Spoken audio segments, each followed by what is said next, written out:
Himachal monsoon सत्र से पहले दिन ही विपक्ष ने कड़े तेवर दिखा दिए हैं। विपक्ष ने सदन की कार्यवाही शुरू होने के बाद ही सदन में जमकर हंगामा किया। नेता प्रतिपक्ष जयराम ठाकुर ने सदन में विधानसभा अध्यक्ष से प्रदेश में कानून व्यवस्था को लेकर स्थगन प्रस्ताव के तहत चर्चा देने की मांग की, लेकिन उनकी अनुमति नहीं मिली, जिसके बाद विपक्ष द्वारा सदन में नारेबाजी शुरू कर दी और नारेबाजी करते हुए सदन से वे बाहर आ गए। नेता प्रतिपक्ष जयराम ठाकुर ने कहा कि प्रदेश में कानून व्यवस्था पूरी तरह से चरमराई हुई है। आए दिन घटनाएं सामने आ रही है, लेकिन प्रदेश सरकार अपराधों पर अंकुश लगाने में नाकाम हो रही है। आज विधानसभा का मानसून सत्र का पहला दिन है और पहले दिन ही हमने जो प्रदेश में बिगड़ती कानून व्यवस्था पर नियम 67 के अंतर्गत स्थगन प्रस्ताव के लिए अध्यक्ष महोदय से आग्रह किया था। और जिस प्रकार से आप सब देख रहे हैं कि पिछले कल ही एक घटना बद्दी में होती है और 14-15 लोग 3 लड़कों की पिटाई करते हैं, डंडे से पिटाई करते हैं। उनमें से एक की मौके पर वहां पर मौत हो जाती है, एक पीजीआई में एडमिट है, एक पंचकुला के हॉस्पिटल में, और दोनों गंभीर हैं। और ये घटना एक घटना नहीं, इस प्रकार की घटनाओं का क्रम बहुत लंबा चौड़ा हो गया पिछले 1.25 साल के कार्यकाल में। और इससे पहले हाल ही में आप देख रहे होंगे कि बिलासपुर में घटना घटित होती है कि वहां पर कोर्ट के कॉम्प्लेक्स में पंजाब से हायर किए हुए गुंडे लाए गए और उन्होंने फायरिंग की, और फायरिंग से एक नौजवान वहां पर घायल होता है। और इस बात को लेकर के भी ये जरूरी है कि जो वहां से गुंडे लाने वाले लोग थे उनमें से एक पूर्व विधायक का बेटा है। और जिस प्रकार से और भी बहुत सारी अनेकों घटनाएं हिमाचल प्रदेश में, यहां पुलिस चौकी के अंदर, पुलिस थाने के अंदर लोग घुस करके वहां पर अफरा तफरी कर रहे हैं, मारपीट कर रहे हैं। माल रोड के हमारे पुलिस के कंट्रोल रूम के सामने वहां पर एक युवक की हत्या हो जाती है।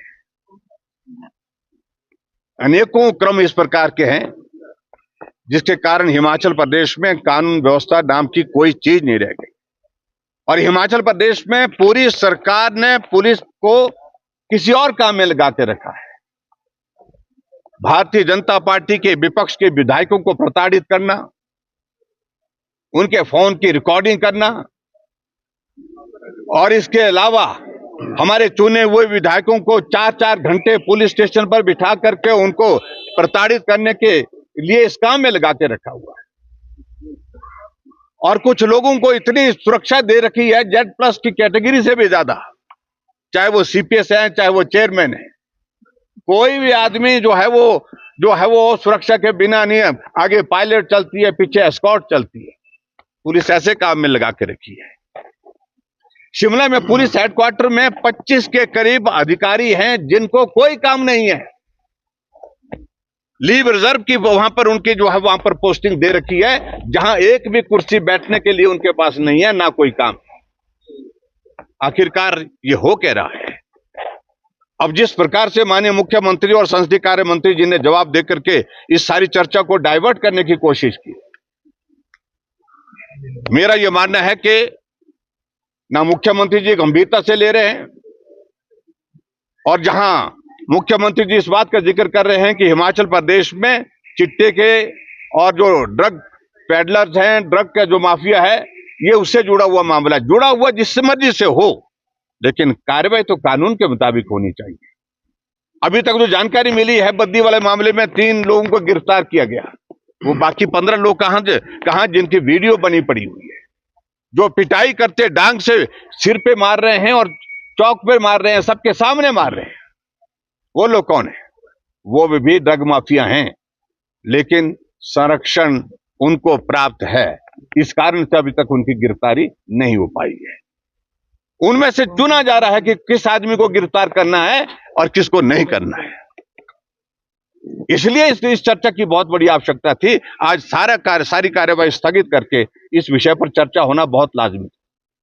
पूरे प्रदेश भर में जिस प्रकार की हत्याएं, बलात्कार की घटनाएं और ड्रग्स का तो प्रचलन इस प्रकार से बढ़ गया कि जो खुद ही मुख्यमंत्री कह रहे हैं कि घटना ड्रग्स से जुड़ी हुई, तो ये कोई अच्छी खबर है क्या?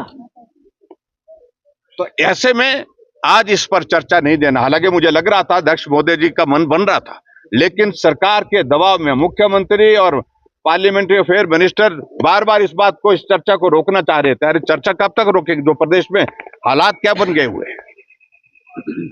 इसलिए हमने नियम शासन के अंतर्गत चर्चा मांगी थी, चर्चा नहीं मिली, हमने वॉकआउट किया। रनौत वाला विषय बहुत अलग तरह का, पार्टी ने संज्ञान लिया, उस सारे विषय पर उससे ज्यादा कहने की आवश्यकता है। Thank you.